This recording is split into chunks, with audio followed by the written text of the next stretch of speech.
Merci. Waouh. Ouais. Jolie intro.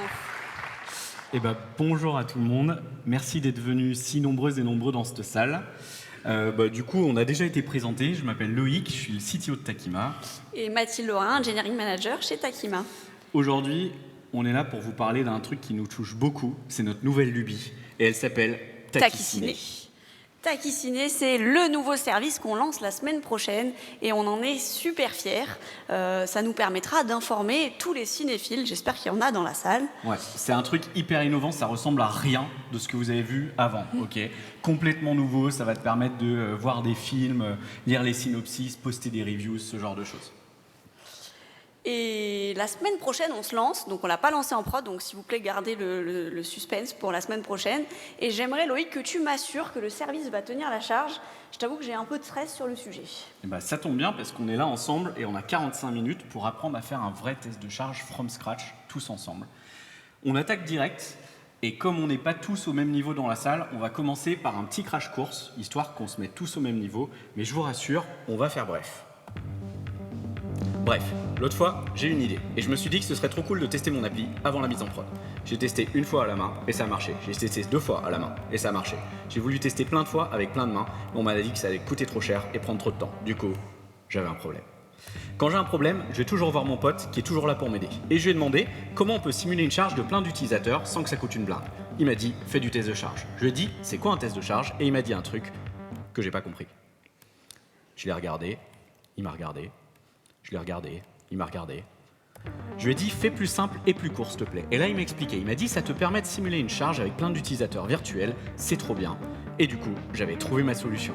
Ça, c'est trop cool. Bref, quand je commence le test de charge, mon pote m'a dit, tu dois comprendre 3 trucs. Le scénario, le protocole et le profil d'injection.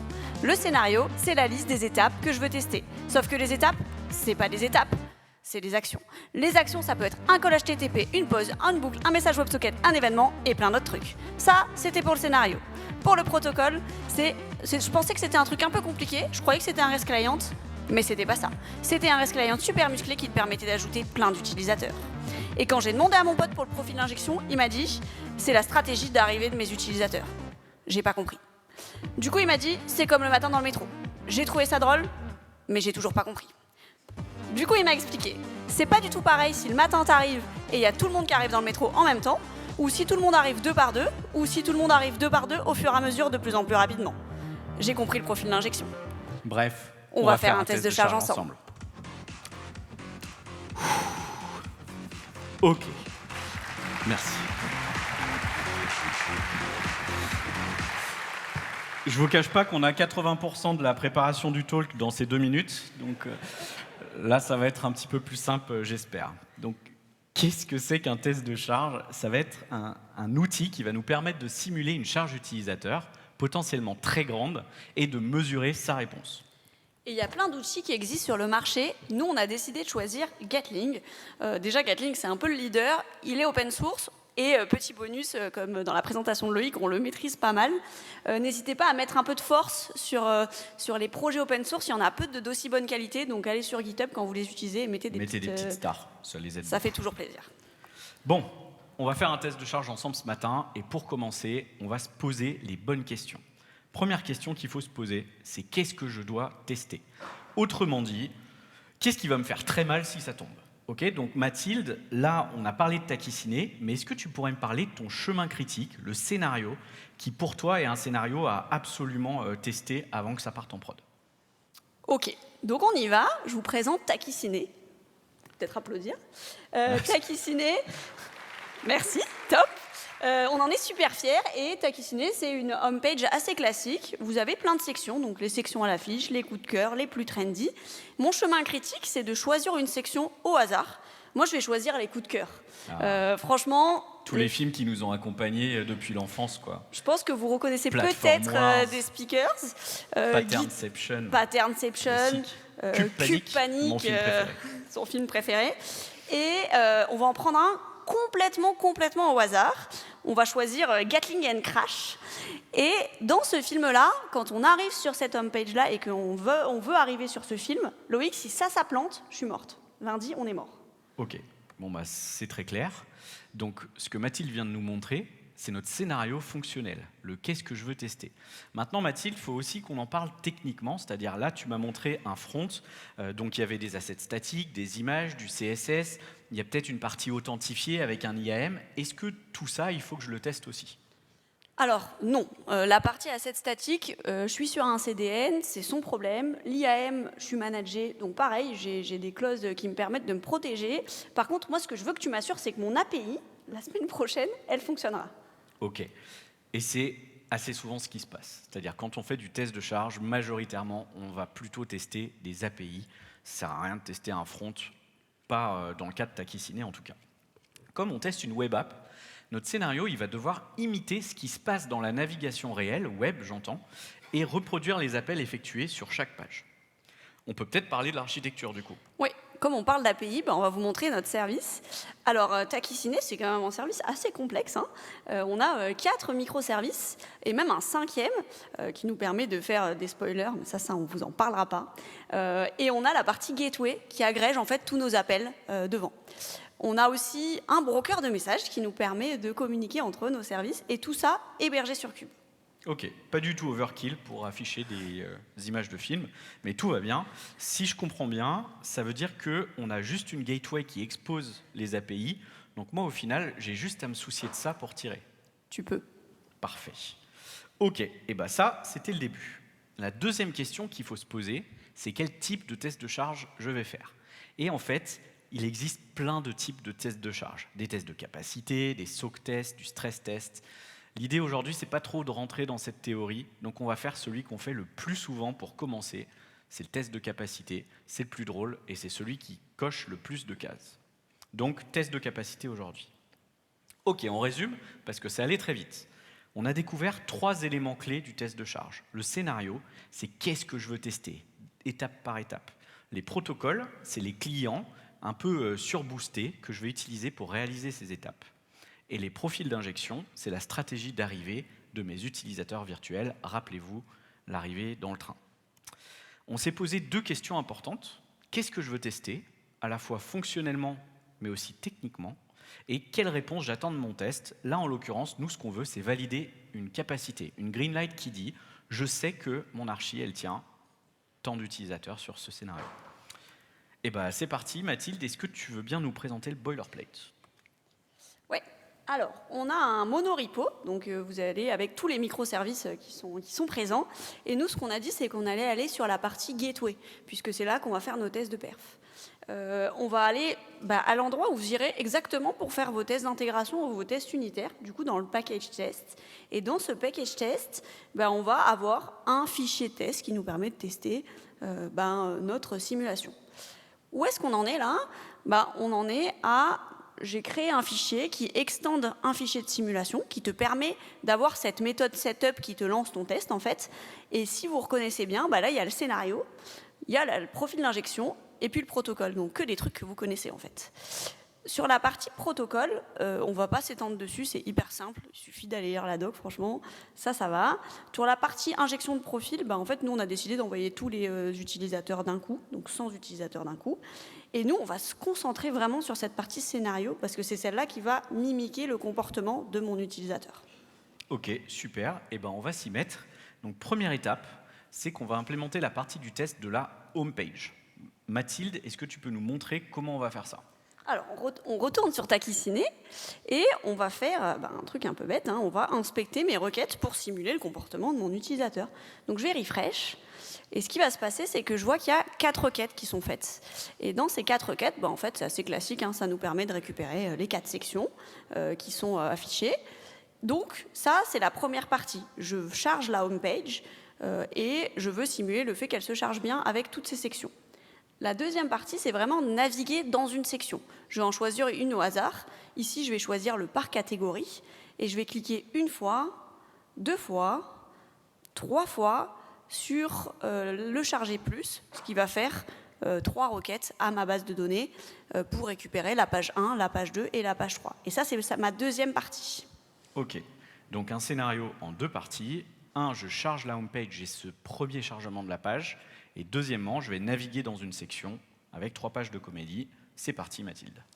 Donc, on y va. Là, le but, c'est de se retourner exactement là où je vous ai montré tout à l'heure. Donc, on est dans cette méthode exec et on va ajouter toutes nos actions. La première action, c'est charger la home page. Comment on charge la home page? Je vous ai mis la requête qui était affichée, parce que j'imagine que vous ne l'avez pas tous retenu par cœur. Et ce truc-là, on va comprendre comment on fait ce truc-là, justement en utilisant la première action de Gatling, qui est l'action HTTP, qui nous permet de simuler une requête HTTP. J'ai mis une petite description devant pour pouvoir lire correctement mon code, mais en vrai, j'aurais eu juste besoin de mettre mon get et ça suffisait. OK, on va faire ça pour les 3 autres requêtes qui sont faites. Et en fait, là, on a déjà simulé le chargement de la home page. Ça, c'est déjà fini. Ensuite, on passe à la deuxième partie. Quand on pense à des parties suivantes, en général, le réflexe qu'on a avec Gatling, c'est de faire des groupes. Les groupes, ça va vous permettre énormément de structurer votre code, déjà à la lisibilité de votre code, mais aussi, vous verrez plus tard, ça a pas mal d'importance. Donc, le premier groupe qu'on va faire, c'est le test global, la home page. Et puis, on va faire un deuxième groupe pour le premier chargement, et puis un troisième groupe pour le fait de naviguer dans une section. Comme on a déjà fini la première partie, on va passer directement à la deuxième partie, naviguer dans une section. Pour ce truc-là, ce qu'on s'est dit, c'est qu'on allait charger 3 fois la page de comédie. Autrement dit, j'ai répété l'action de cliquer 3 fois sur charger plus. Top, il y a une action qui s'appelle repeat. Et donc, on va faire exactement ça. On va utiliser le repeat 3 pour faire l'action. Alors Mathilde, ça a l'air sympa cette action repeat, mais je crois que tu es vraiment en train de nous arnaquer. Parce que tu nous as dit que tu chargeais 3 pages, mais là, en fait, tu charges 3 fois la première page. C'est pas exactement la même chose. Donc, on voit que Loïc suit. Oui, effectivement, je vais avoir besoin de stocker la page dans mon appel pour pouvoir itérer dessus. Mais ça, du coup, je sais faire. J'ai l'habitude de le faire dans mes tests. Je crée un entier que je mets dans ma classe, et puis je vais le mettre ici sur la chaîne de caractères, et puis je l'incrémenterai quelque part. Oui, mais non. Non, tu ne peux pas faire ça parce que là, on pense vraiment comme des tests unitaires ou des tests d'intégration où vous avez un utilisateur. Là, on va simuler beaucoup d'utilisateurs. Donc, on a vraiment besoin d'une variable qui est scopée par virtual user. J'ai perdu le micro. Non, c'est bon. C'est bon qui est scopée par virtual user. Et du coup, j'ai besoin d'un espace mémoire dédié à chaque virtual user. Ça, c'est vraiment la session. C'est l'exacte définition d'une session en général. Sur Gatling, il y a une map de string object qui est dédiée à chaque virtual user, qui s'appelle session. Et en plus, on a une surcharge par-dessus toutes nos actions qui nous permettent du coup de pouvoir itérer dessus, récupérer des valeurs dans la session, getter des valeurs dans la section, le caster dans ce que vous voulez, souvent dans un int, mais vous pouvez le caster ailleurs. Et du coup, ce qu'on va avoir besoin de faire, c'est de le récupérer, on a dit, dans la requête qui est envoyée au backend. Donc on va le récupérer avec ce current page index, mais vous voyez que je n'ai pas fait un session.get current page index parce que j'ai utilisé un truc un peu plus élégant qui est l'interpolation de Gatling. Avec le petit hashtag. Avec le petit hashtag. Parce qu'on n'a toujours pas d'interpolation en Java, mais ça arrivera peut-être un jour. Exactement. Et du coup, ce que je vais faire, reprenons le test qu'on voulait faire, je vais l'initialiser à 1, cette valeur dans ma session. Ensuite, je vais faire la requête pour récupérer les données, et puis je vais itérer dessus. Et je vais refaire ça 3 fois. Comme ça, je pourrais avoir 4 pages différentes. Ok, donc ça c'est bien, mais si on faisait ça comme Mathilde vous l'a montré, on ferait tout d'un coup. Moi, je ne sais pas vous, mais quand je suis sur Netflix et que j'appuie sur page suivante, je mets quand même un petit peu de temps avant de passer à la suivante. Donc on va devoir aussi modéliser le comportement réel en ajoutant des pauses. Pour ça, rien de plus simple, une nouvelle action qui s'appelle pause. Là, par exemple, c'est pause entre 2 et 5 secondes. Super. Tu peux nous montrer un petit peu le boilerplate, là, maintenant ? Ouais, alors c'est plus trop du boilerplate parce qu'on a quand même implémenté le code.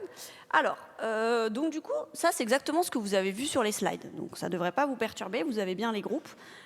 Et vous avez tout ce qu'il faut. Pendant ce temps, je lance le test. Pour le lancer, je vais devoir faire un Maven Gatling test. Il y a un plugin Maven qui vous permet de lancer le test assez simplement. Je le lance. Et pendant le temps où je le lance, je vais profiter pour vous montrer qu'on n'a rien changé, à part que Loïc nous a rajouté des pauses de partout. Mais sinon, c'est exactement la même chose. Vous avez le browse section, le first load, vous avez le chargement du groupe, et vous avez même le exec et repeat que je vous expliquais il y a une seconde. OK ? Donc on arrive pile à ce moment-là, et là on voit que le test a été effectué, il nous donne un peu des infos, mais les infos qui sont importantes, c'est surtout dans ce fichier HTML qui va, ça c'est open source, hein, vous pouvez avoir accès directement sans avoir besoin de payer.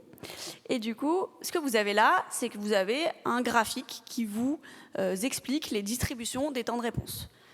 Il y en a plein d'intéressants. Nous, celui sur lequel on va passer un petit peu de temps, c'est celui sur la home page. Enfin, celui-là. Parce que vous voyez qu'en fait, le nom de mes groupes, il se retrouve là, et vous avez des métriques dédiées sur vos groupes. Donc c'est hyper intéressant de faire des groupes aussi pour avoir des avis sur qu'est-ce qui prend le plus de temps et vous dire le chargement, ça prend, je sais pas, 30% de mon temps, alors que charger une section, ça me prend tout le reste. Donc c'est hyper intéressant cette partie-là aussi. Super. Eh bien, allons-y. Première chose qu'il faut qu'on regarde, c'est que quand Mathilde a fait Maven Gatling Test, on a lancé un injecteur Gatling en local. Okay, donc c'est notre ordi qui injectait la charge en local. Par exemple, il ne faut pas tirer sur son architecture en local parce que vous allez avoir le processeur qui va créer un petit peu de constriction. Je lance un injecteur Gatling, je ne lance pas l'appli. Ça, c'est très différent aussi des autres tests. D'habitude, vous lancez aussi votre applicatif avec. Là, on ne lance que l'injecteur, donc si vous ne lancez pas une appli à côté quelque part, il ne va pas se passer grand-chose. On a vu les pauses, simuler un temps d'attente entre deux requêtes.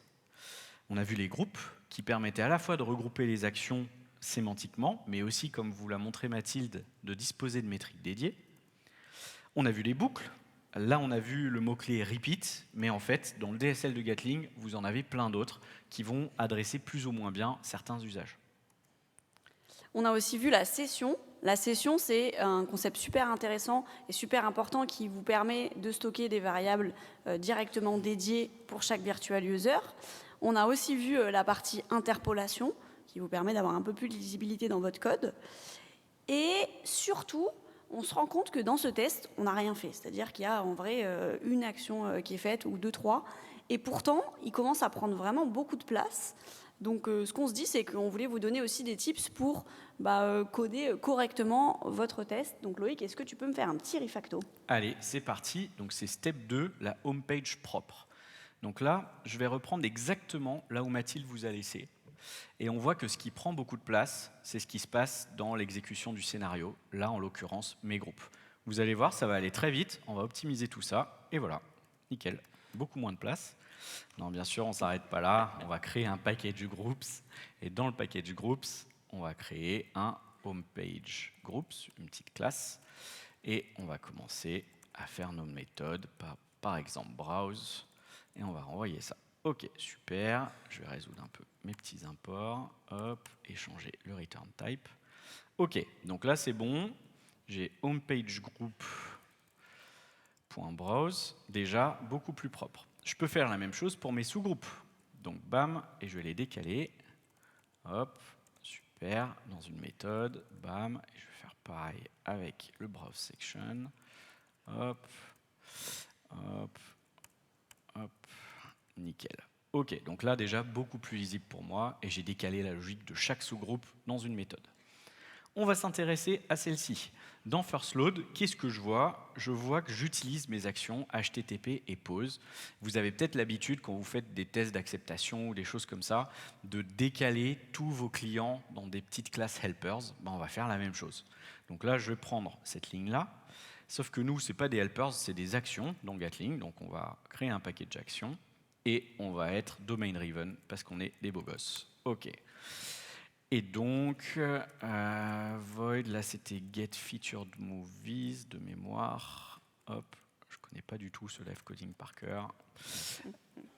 Ok, super. Donc là, c'est bon, je l'ai mis au bon endroit. Je vais vous passer l'intégration des autres éléments. Boum.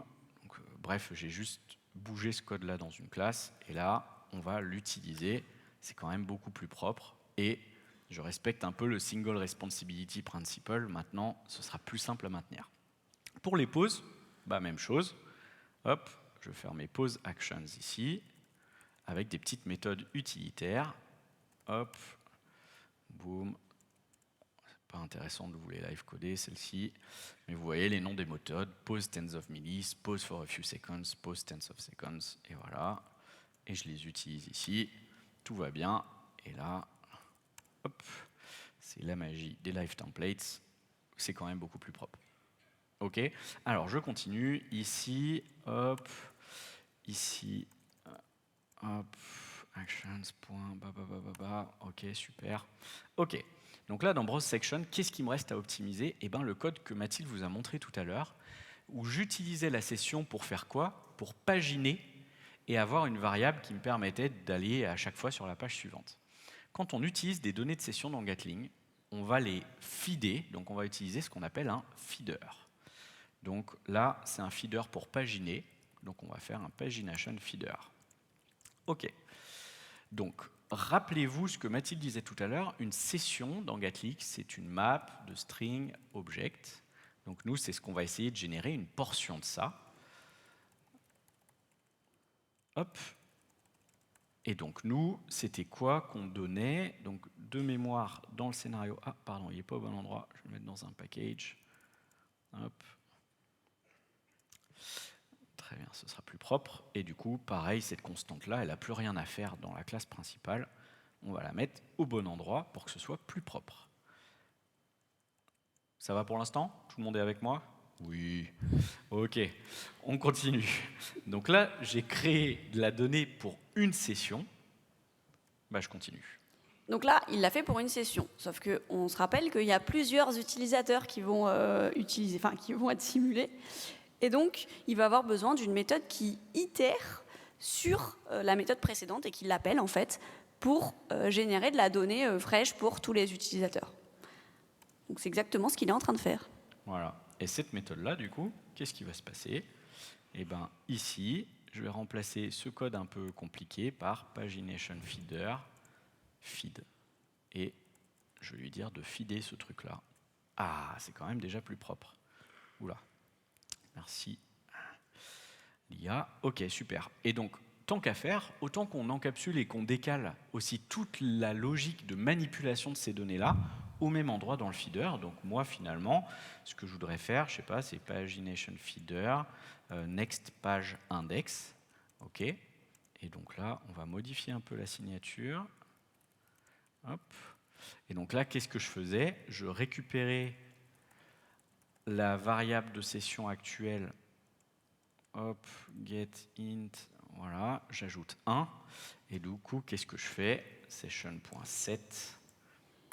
Et je lui set la prochaine valeur. Ouais, et là, on se rend compte qu'on est vraiment obligé de retourner la session, tout simplement parce que la session, c'est un concept immutable. Vous n'avez pas le choix, sinon, s'il avait enlevé ce return-là, ça n'aurait pas fonctionné. Voilà, très bien. Et du coup, ici, si je regarde, globalement, fin de mon refacto, qu'est-ce que j'ai? Une simulation avec chaque grande partie qui sera dans une seule méthode, mes sous-groupes dans une méthode pour être capable de bien refactorer ça facilement. J'ai décalé toute la logique des actions par domaine, par typologie d'usage dans des méthodes utilitaires. Et de l'autre côté, j'ai créé des feeders, pareil, domain-driven, pour être capable d'encapsuler un sous-ensemble de la logique spécifique à l'utilisateur avec ces méthodes-là. C'est super propre. Ok, on va résumer tout ce qu'a fait Loïc. Pour faire propre, il a fait des classes pour les groupes, il a fait des classes pour les actions, et puis il a fait des classes pour les feeders. Quand on parle de feeder, c'est vraiment une fonctionnalité clé de Gatling qui nous permet d'injecter de la donnée pour mes virtual users. C'est hyper pratique pour customiser les scénarios, et on va en réentendre parler juste après. En fait, on se demande un peu à quoi ça sert de devoir customiser les scénarios. Au final, je pourrais faire le même test tout le temps pour tous mes utilisateurs et j'aurai le même résultat. C'est une excellente question, Mathilde, et je crois que c'est exactement, ça tombe bien, la step 3, la vraie homepage. Parce qu'en fait, je ne sais pas si vous avez remarqué, mais pour l'instant, on fait faire à 100 utilisateurs, là en l'occurrence, charger la homepage et charger 3 pages de film comédie. En fait, tout le monde fait la même chose. On n'est pas vraiment là pour avoir le débat philosophique de est-ce que c'est bien ou est-ce que c'est mal de tous faire la même chose. Okay. Par contre, il y a un truc que je peux vous dire, c'est quand un système fait toujours la même chose, il a tendance à optimiser son fonctionnement. Okay, c'est des DB qui vont monter les pages en cache, c'est un JIT de la JVM qui va s'enclencher et optimiser les points chauds de l'application, c'est des caches qui vont être très bien rentabilisés. Donc si vous faites toujours la même chose et que vous avez des bons résultats, il n'y a aucune garantie que quand vous arrivez en prod, ça se passe pas très très mal. En fait, ce n'est pas réaliste.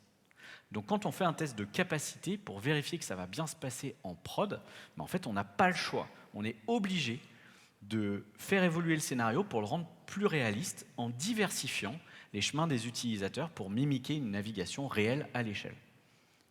Et du coup, ce qu'on va développer là, c'est le fait de simuler les utilisateurs sur des sections différentes. On va les répartir. Il y en a qui vont aller sur la page coup de cœur, d'autres sur la page trendy, et puis le reste qui iront sur la page catégorie avec les actions, les comédies et toutes les autres catégories. Ok, on est parti. Donc, on y va. Et là, ce que je vais faire, c'est que du coup, je veux simuler le comportement d'un virtual user et customiser ce comportement-là. Donc, on pense aussi à feeders. Donc, on va faire un feeder. Et on va faire un home page feeder parce que ce n'est pas lié du tout à la pagination, donc ça n'aurait pas de sens de le mettre là-dedans. Et ce que je vais faire dans ce home page feeder, c'est que je vais stocker ma session, dans ma session, la section qui va être chargée. Et du coup, je vais faire une partie top rated, une most popular et une partie catégorie. Je vous ai fait une énume pour que ce soit un peu plus propre. Et je vais faire la même chose que ce qu'a fait Loïc aussi. Tac. C'est que je vais faire la partie compute data pour la session et la partie qui itère dessus. La seule chose que je vais rajouter, moi, c'est de l'aléatoire.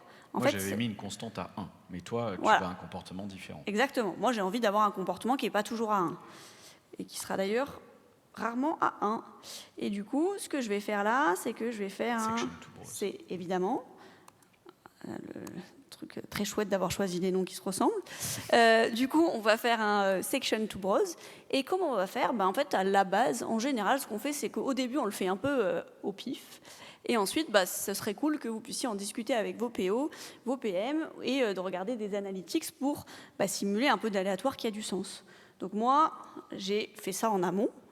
Et du coup, j'ai décidé que 40% de mes utilisateurs iraient sur top rated, 40% sur most popular, et puis le reste sur les catégories. Donc, je vais faire ça. Vous allez voir, l'implème est très compliqué. Ouais. C'est souvent les idées les plus simples qui sont les meilleures en réalité. Merci pour le teasing. Du coup, je vais faire juste un mat.random, en fait, pour dire je simule le comportement qui est différent pour chacun de mes utilisateurs. Et je vais dire si i est inférieur à 40, alors je continue avec le très compliqué. Ensuite, je duplique et je me dis sinon, je fais un most popular. Alors non, là le but c'était pas ça. Je fais most popular et je me dis si i est inférieur à 80. Et sinon, normalement si vous avez suivi, je fais un petit, pas top rated, mais categories. Et en fait, j'ai fini. Là, j'ai simulé l'aléatoire. En vrai, il n'y a pas plus compliqué. C'est bien dans un truc, dans une méthode à part et dans une classe à part. Mais par contre, ça, je pourrais le changer hyper facilement si mes analytics sont différents. Ensuite, je vais juste récupérer la valeur de la section dans la session et je vais la récupérer pour la mettre dans mon groupe. Donc, si je suis dans mon groupe, ce qui se passe là, c'est que je vais faire comme Loïc. Vous voyez cette méthode-là, je vais faire exactement la même, sauf que moi, j'ai un homepage feeder. Ce que je veux changer dans mon test, c'était le fait d'aller tout le temps sur les catégories comédie. Moi, je n'ai pas envie de faire ça. J'ai envie que mes utilisateurs aillent sur la catégorie qui correspond à ce qui est stocké dans la session. Eh bien, top. Je vais faire un do switch. Donc, normalement, vous ne devriez pas Nouvelle action, ça. Une nouvelle action, mais que vous devriez connaître assez facilement. Et je vais récupérer la session. Et ce que je vais faire, c'est que je vais dire, OK, sur mon do switch, sur mon do switch, je fais plusieurs cas. Comme ça, je vous montre. Si jamais je suis top rated, alors en fait, je vais récupérer la requête top rated qui est paginée. Si jamais je vais dans popular, most popular, je fais pareil. Donc assez simple. Hop, une petite virgule. Donc là, vous avez vu switch case dans le DSL Gatling. Il ne faut pas être un génie pour être capable de trouver vos mots-clés dans la doc de Gatling pour lire les actions.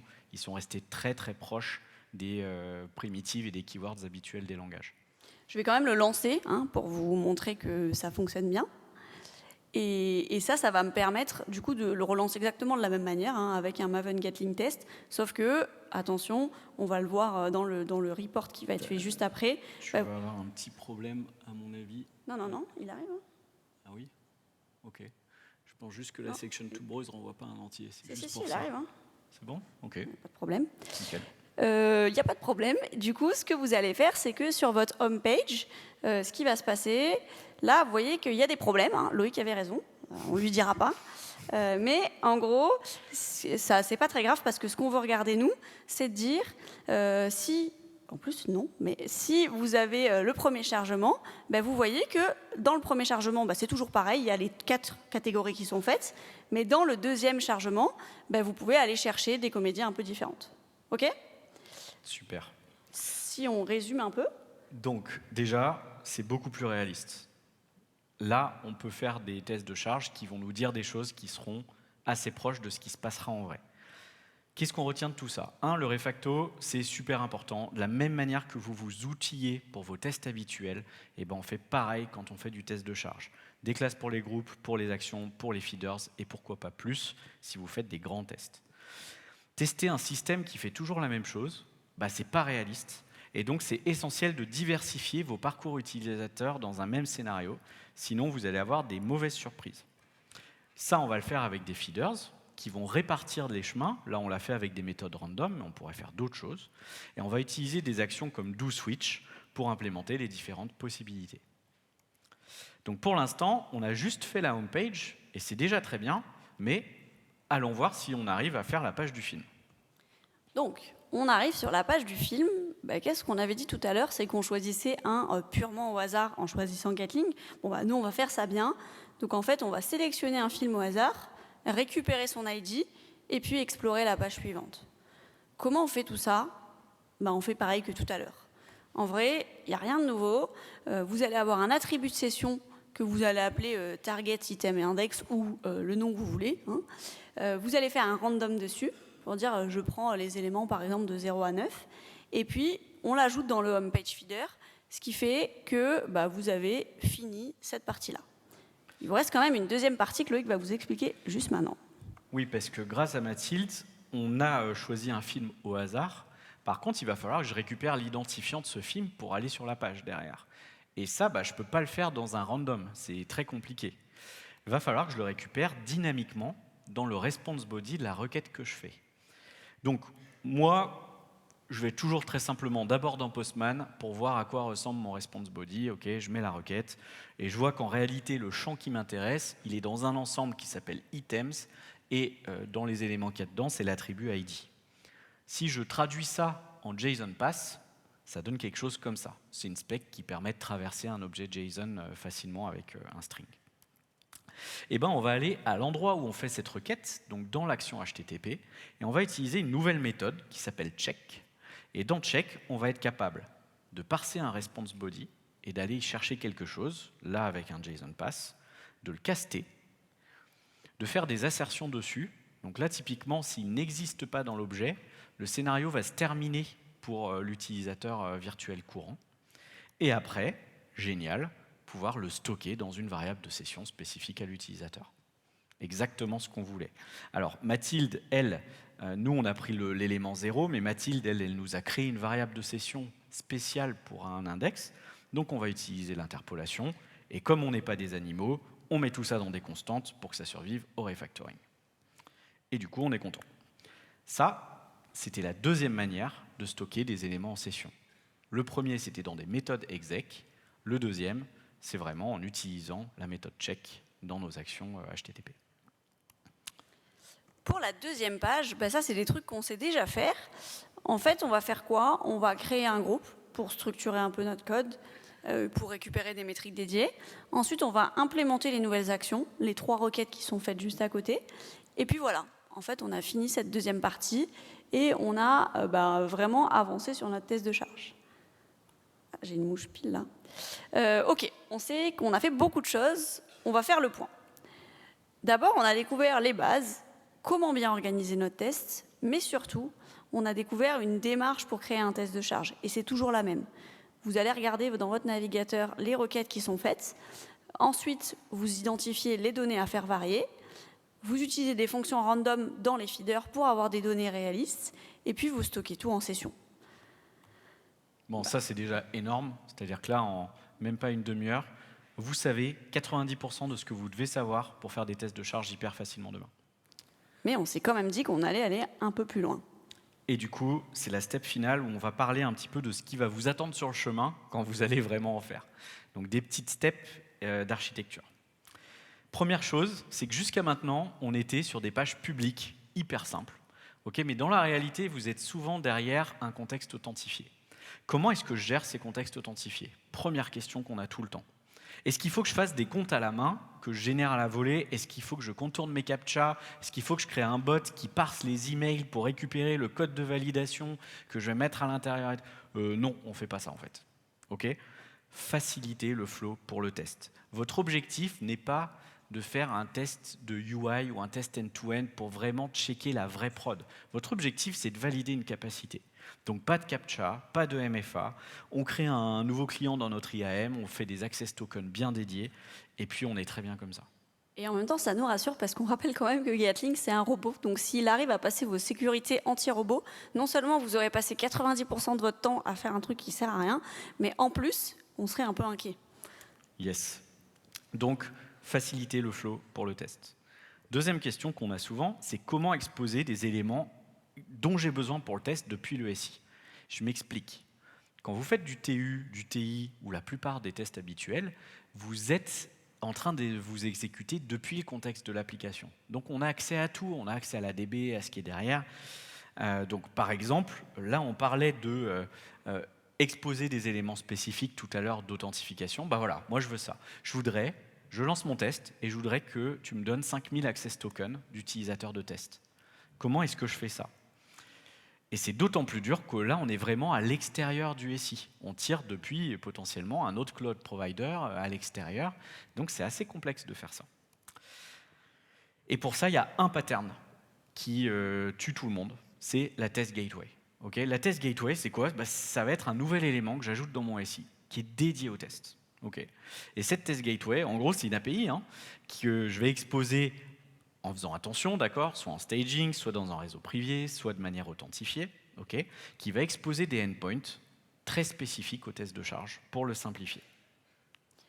Par exemple, on pourrait se dire qu'on va renvoyer un bulk login, donc un contrôleur qui nous permet de renvoyer des access tokens de test en masse. Ça, évidemment, pas exposé sur votre prod, mais ça peut vous simplifier beaucoup la vie quand vous faites des tests de charge. Vous pouvez aussi avoir besoin d'un champ, par exemple, imaginez que vous ayez besoin que ce champ-là soit validé pour faire la suite du test, vous aurez peut-être besoin d'avoir une API qui fait cette partie-là, et ça pourrait énormément vous aider. En d'autres termes, la test gateway, elle va vous permettre d'exposer des fonctionnalités utiles pour le test. Elle vous permettra d'exposer aussi des opérations et des données internes et de bridger des protocoles spécifiques. Il peut arriver qu'il y ait quelques protocoles qui ne soient pas supportés par Gatling. La plupart le sont, mais il peut arriver que ce soit le cas. Et donc, la test gateway nous a aidés dans cette partie. Donc, faites une test gateway. Un autre élément très important, c'est les données de test. Ouais, le test de charge, vous allez potentiellement tester des dizaines de milliers d'utilisateurs dans un scénario. Ça va créer de la donnée, ça va faire plein de choses. Donc comment est-ce que je fais pour gérer tout ce qui va se passer? Si je teste sur ma prod, comment est-ce que je clean up après? Vous avez deux patterns pour faire ça. Le premier, c'est l'approche dev. C'est un peu l'approche classique à laquelle on est câblé quand on fait du test containers, par exemple. C'est je rends mon test autonome dans sa gestion des données. Donc, je vais monter des données spécifiques au début du scénario, et puis ensuite, je vais les détruire ou les choses comme ça. Là, rappelez-vous qu'on est quand même en dehors d'un contexte transactionnel, on n'est pas connecté à une DB et des choses comme ça, donc on ne peut pas faire des trucs qui committent pas ou des trucs comme ça. Mais vous avez des méthodes de lifecycle, before et after, si vous voulez vous amuser. C'est pas ce qu'on va vous recommander. Nous, on va vous recommander plutôt l'approche plateforme, l'approche côté infra. Déjà parce qu'elle vous permet de le faire à l'arrache au début, quand vous n'avez pas de jeu de test ou de trucs comme ça, et elle vous permet de tester plus rapidement. Mais aussi, plus tard, de pouvoir faire potentiellement déjà des datasets, qui ont un dataset de staging avec les mêmes volumes de la prod, et de pouvoir reset un environnement sur un truc après.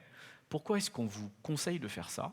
C'est qu'en fait, cette problématique, ce besoin-là, il n'est pas exclusif au test de charge. En fait, je suis sûr qu'il y en a plein dans la salle qui ont des problèmes de « Ok, j'aimerais bien pouvoir importer mes données de la prod, les anonymiser pour avoir la bonne volumétrie et pouvoir faire des rejeux de bugs ou de trucs comme ça. » En fait, autant résoudre ce besoin une seule fois pour tout le monde et pas les adresser directement dans le test.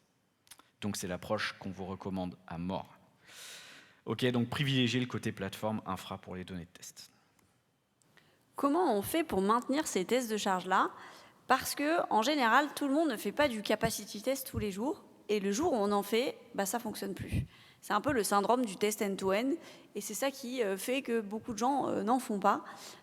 Nous, on a rajouté pas mal de choses, la test gateway, les modèles, les actions. Tout ça, ça va vous permettre de maintenir quand même plus facilement vos tests. Mais ça fait aussi plus de code à maintenir. Donc forcément, vous avez un peu le drift qui arrive. Le jour où votre test ne marche plus, il n'est plus maintenu. Et si vous en faites tous les 6 mois et que ça ne marche pas et que vous devez rattraper tout ce qui a été fait pendant les 6 mois, vous ne passez pas un bon moment. Du coup, nous, ce qu'on vous conseille, c'est vraiment de tout mettre en CI. Donc, c'est-à-dire avoir une CI exactement là où vous faites vos tests d'intégration, mais sauf que vous aurez besoin d'un stage avant, parce que du coup, vous aurez forcément des trucs à faire, c'est-à-dire déployer le test, déployer les tests sur Gatling Cloud, enfin, en tout cas, vous aurez plein de choses à faire avant, mais sinon, ça marche exactement de la même manière. Ce qu'on vous conseille aussi de faire, c'est de faire un smoke test. Ce smoke test-là, c'est vraiment le même scénario avec très peu d'utilisateurs. En général, vous en mettez 1 et 0 pause. Et ça va vous permettre juste de vérifier que vos actions fonctionnent toujours. C'est un anti-drift, en fait. Et ce truc-là, vous allez le mettre vraiment en CI, mais celui-là, vous allez le mettre à chaque fois que votre CI part. Et là, ça va vous permettre de vous protéger beaucoup plus. Par contre, vous voyez bien que le run capacity test, il est manuel, puisque vous ne le lancez pas tous les jours. Yes. Si on récapitule un peu, pour bien architecturer, on a des ressemblances avec ce qu'on fait en TU et en TI. On factorise tout et on fait du test as code. On a quelques éléments spécifiques au test de charge, profil d'injection, protocole, session. On expose une test gateway pour nous faciliter la vie. Et puis, c'est mieux disposer d'un environnement dédié pour tirer avec des données de test. Allez, j'essaie de vous... On n'a pas fini. On doit considérer dans une CI avec un smoke test régulier. On a un environnement de test optimisé pour nous faciliter la vie, un dataset réaliste. Et Loïc est hyper impatient de vous le montrer. Comme on n'a pas beaucoup de temps, je vous montre rapidement à quoi Gatling Cloud ressemble. Donc, en fait, on va avoir nos tests qui sont dans des simulations qu'on a pushées sur leur repository. Et là, vous voyez que ça n'a rien à voir avec la version open source quand même. On va pouvoir faire beaucoup de choses. Donc là, typiquement, on va retrouver le profil d'injection. Le profil d'injection, ici, nous, on l'a fait en escalier. Donc là, j'ai 1 utilisateur, 2 utilisateurs par seconde, 3 par seconde, etc. sur 120 secondes. Et là, vous voyez, par exemple, que les utilisateurs concurrents, quand je suis à 1 par seconde, tout se passe bien. Vous voyez, j'en ai 10, 11 par seconde. C'est-à-dire que je compense les utilisateurs qui arrivent par ceux qui finissent le scénario. Dès que je suis à 2, vous voyez que là, ça commence à faire mal. Quand je suis à 3, c'est de pire en pire. Et puis là, il commence à se passer des choses un peu bizarres. Donc là, si on zoome et qu'on regarde, par exemple, au niveau des temps de réponse, là, vous voyez que ça commence à très très mal se passer. 15 secondes, 16 secondes, des time-out, des 503 ici. Bref, un système qui est complètement pété. Plein de métriques qu'on a sur le site de Gatling. Et puis, on va avancer à la conclusion. Et du coup, on est super fiers de nous. On a fait tomber la prod. Oui, ça c'est vrai. Le test de charge, il devient vraiment de plus en plus clé, mais pas partout. Dans le SI où le downtime coûte cher, et dans les SI où les problèmes de perf coûtent cher.